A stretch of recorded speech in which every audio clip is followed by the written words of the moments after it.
Borderlands, the before after. There, I made fun of something that is intentionally nonsense. Also, before we get into things, this game was made for people who've played the first two games and requires a lot of context, so could you please watch my first two videos on Borderlands before this one? It actually helps a lot. Right, now that's out of the way. The game begins with Lilith interrogating Athena, a woman who's clearly a badass because she nearly killed Brick and Mordecai before they captured her, who she intends to kill if she doesn't explain why she did something, referring to the events that follow in this game. Athena says that she has a long story to tell and that it took place on the moon. Then we get transported into the past where a group of 4 Vault Hunters, including Athena, are travelling to a Hyperion space station to meet with a man who told them that he would pay them to, well, on vaults. Things don't go according to plan, however, and the Hyperion space station, which is called Helios, is being attacked by soldiers from the rival Dahl company. These Dahl soldiers decide that our heroes also deserve to die, so they blow up the ship containing the Vault Hunters, except they don't quite blow it up enough and they all survive. Someone should really sort out this whole not quite blowing up Vault Hunters thing, because I'm guessing that all the bad guys think it's getting pretty ridiculous, and I'd personally be kind of pissed off at the pyrotechnician. Anyway, the Vault Hunter that you're controlling falls into Helios somehow, and a friendly claptrap unit gives you an echo device and escorts you to your new employer, Handsome Jack, the complete psychopath from the second game. Actually, in the past, Jack was a nice guy who wasn't preceded by the word handsome, and you save him from the Dahl soldiers that are currently kicking the crap out of him. This doesn't stop Dahl from taking over Helios and jamming its defense systems, however, so Jack decides you need to go to Elpis, Pandora's moon,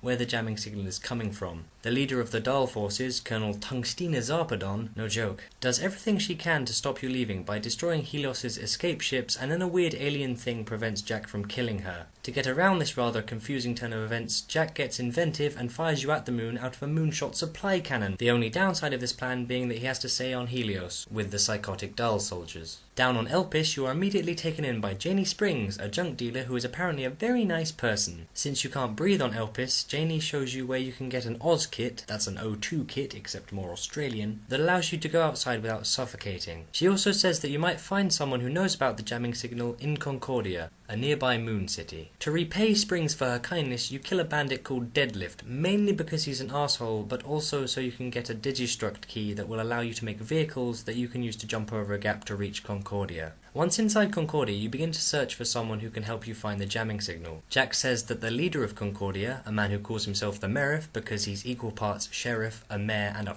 fucking idiot, should be useful since he's on a retirement plan from Hyperion, but then he locks you out of his office, so that idea didn't really work. Jack then has to fall back on asking Moxie to help, and I realise that I haven't explained who she is at all, so here's a quick rundown. Boobs, bar, Jack's ex-girlfriend. Moxie helps you to locate the source of the jamming signal, which is coming from an area known as Crisis Scar, and while doing this you overhear some audio of the Merif getting physical services from a robot. Spoilers, that may come back to bite him. With your sights set on Crisis Scar, you try to leave the city, but then the Merif puts it in lockdown. Luckily, Moxie has a secret exit you can use, so this doesn't become much of an issue. What does become quite a big issue is that Zarpedon begins to use the Eye of Helios, a giant laser in the center of the space station, to try to blow up Elpis, which would result in the deaths of literally everyone in the game. Now there's a slight sense of urgency hanging over proceedings. I say slight because to get to Crisis Scar, you have to obey a bandit claptrap unit and kill bandits from a rival gang so that it tells you the password to get into the place. Not exactly on task, but I'm cool with it. Once inside Crisis Scar, you pick up the pace a little and murder every bandit in the area and then turn off the jamming signal, so that now Helios has defenses and Jack can fast travel the fuck out of there. Also, the Merif accidentally reveals that he knew about the jamming signal, so you and Jack decide to pay him a friendly diplomatic visit. Seriously.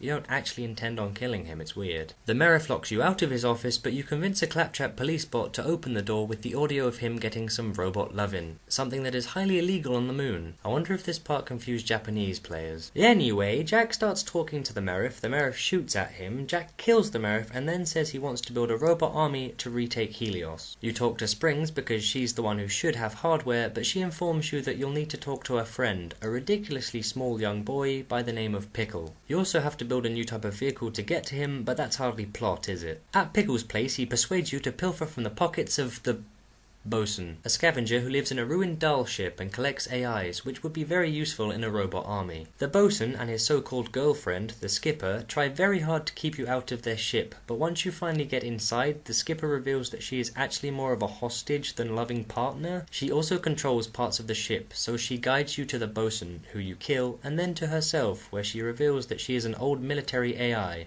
I can't keep up with these plot twists. Actually, let's rewind for a second. I forgot to mention that Roland and Lilith are on holiday on Elpis, but they only agreed to start helping with the Helios situation when the lasering started, so they've been pretty useless so far. After you find the skipper, they inform you that they found an overrun factory where you could build Jack's robot army, so now they're just about important enough to mention. You travel to this factory, the skipper changes her name to Felicity because it means happy, and then you save a Hyperion technician called Gladstone from the local murderers. In a bizarre twist of luck, Gladstone has been working on a robot that could construct other robots before any of the mess you're in even started. Felicity has second thoughts about being put into the behemoth and asked to be copied, but that would take a couple of days and you don't have that much time. Instead, Felicity's memory is wiped, which causes the slight problem of her going insane and trying to kill you, but in the end you defeat her and have a nice new Constructbot to attack Dahl with, even if it has a few holes in it. Back at Moxie's bar, you prepare to save Helios with Jack, Roland, and Lilith, but when you fast travel there, it's one disappointment after another, as you all get separated and then find out that Zarpedon is still somehow blocking the way to the Eye of Helios. Having regrouped in Jack's office, Gladstone messages you and says that his team in R&D are being attacked. Jack sends you to save them so they can help you get to Zarpedon, and you succeed in rescuing them, but then Gladstone suggests that there may be a traitor among the scientists who is responsible for their continued lockdown of Helios. Jack promptly kills every scientist, which I'll admit is quite fucked up, but it's not too bad considering how many people everyone else has killed by this point. Especially since Lilith acts all high and mighty about it, even though she continued to help Jack too. In fact, the path to the Eye of Helios actually does open up after this, so I'd call that particular homicide a success. Once you're heading towards the laser, Moxie reminds Jack that Zarpedon has probably rigged it to explode if someone tries to disarm it. She takes charge and sends you and Jack to the Eye of Helios itself, while Roland and Lilith head to Helios' reactor. Zarpedon is still trying to slow you down and blows up part of your path to the Eye, as well as putting up force fields, but you get around this by blowing up even more of the station and making your own damn path.